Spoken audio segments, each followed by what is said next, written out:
Hi, lady here. Please excuse the little bit distorted image. I prefer it that way. I'm sure you understand. Today I wanted to read you a story. This is a true story about something that I think maybe someone else might find of an interest too. I did. Anyway, before I start the story, I want to tell you something about the person that wrote it. My mother, her name is Catherine, she has a cousin who is older than she is, and her cousin's name is Genevieve. My mother is in her 80s, and Genevieve is now in her 90s. And over the years, Genevieve and Catherine stayed in touch with each other and corresponded, but they haven't seen each other in person since my mother was 4 years old. Well, one day, but over the years I did hear about Genevieve from my mother. One day my mother called me, and my mother, she lives in another state from me, and we both live in the Midwest, and Genevieve lives on the West Coast.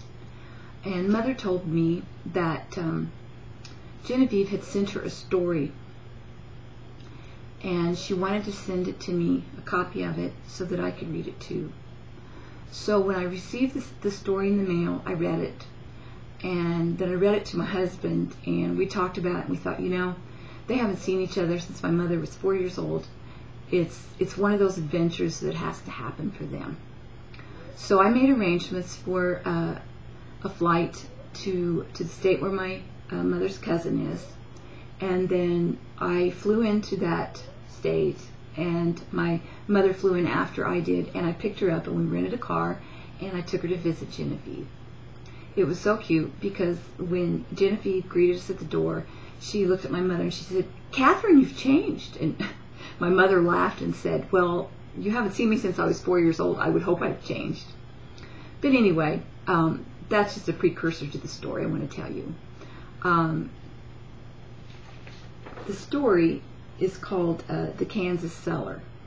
And here's a sketch that Genevieve did of the cellar. You can see the door, and there's prickly pear cactus on top of it.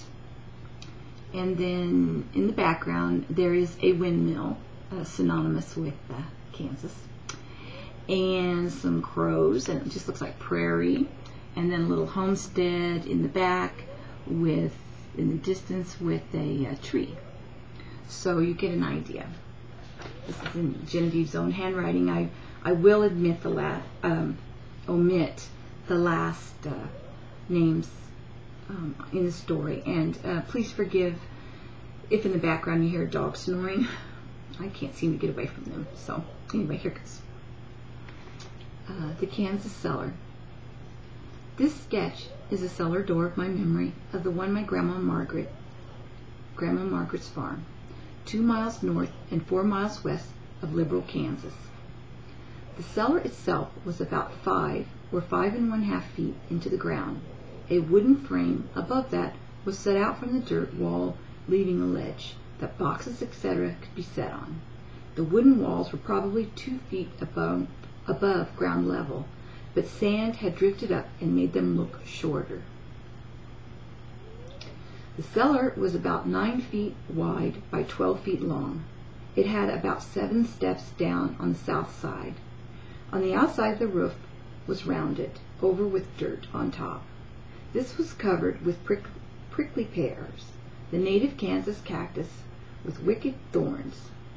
This kept the chickens from scratching holes in it. On the back wall were shelves for canned goods, etc. On the west wall was a beautiful, very ornate top of an old reed organ, which had been relegated to the cellar when it was replaced by the new Victrola in the house. The cellar floor was dirt, as were the walls. My earliest memory of the door is of Saturday, March 17th, 1922. We were visiting Grandma. My mom, Grandma, and the rest of the family had gone to town to take butter, cream, and eggs to the shop and to shop for groceries, leaving me, 7 years old, and Eunice, 5, with Uncle Edgar, about 18, and Aunt Edna, 15, and a neighbor, Anna, 11, was also there. Edna decided that Eunice and I needed our hair washed, and Eunice and I decided that we did not. There was quite a battle, with the two bigger people holding us, kicking and screaming, with soap in our eyes and our clothes wet as our hair. Theirs were too, I guess. Soon after, someone discovered a strange black cloud on the horizon to the northwest. The cloud advanced toward us rather rapidly until it looked like chocolate boiling in a pan. There was greenish, yellowish light hovering over us. When we saw the cloud boil over the Dunlap building 2.5 miles away, Edna handed Anna a kerosene lamp while she grabbed some quilts and blankets. Edgar grabbed his Testament, and we made for the cellar. They had never seen a dirt storm like this before. They and many other people believed that the world was coming to an end. When Edgar raised the door and peeked out, it was pitch dark in the middle of the afternoon. Soon after, there was a banging on top of the door. It was a neighbor who had tried to get home from town, but the storm had struck when he reached about 1/4 of a mile east of Grandma's. He had to leave the car.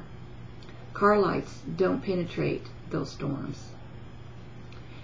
He knew of the cellar, and knowing there was a fence on either side of the road until he reached our yard, he felt his way along to our safe haven, which was rather crowded with 6 of us, all the things stored there plus the lamp which needed extra space. The temperature had dropped 30 or 40 degrees, and we were chilly, but glad for the quilts Edna had brought along. 2 little kids with wet heads and tear-stained faces were really glad to see our Mama and Grandma about 3 hours later. Only 2 other living relatives that I know of could possibly remember that door: Marion and Catherine. They were only about 4 and 6 when they saw the Kansas farm. I haven't seen it since I was 12. It's now paved under a U.S. Army airfield. Why those tears? Anyway, that's Genevieve's story. I hope you enjoyed it. Until next time, be encouraged, be aware, and be prepared. Bye.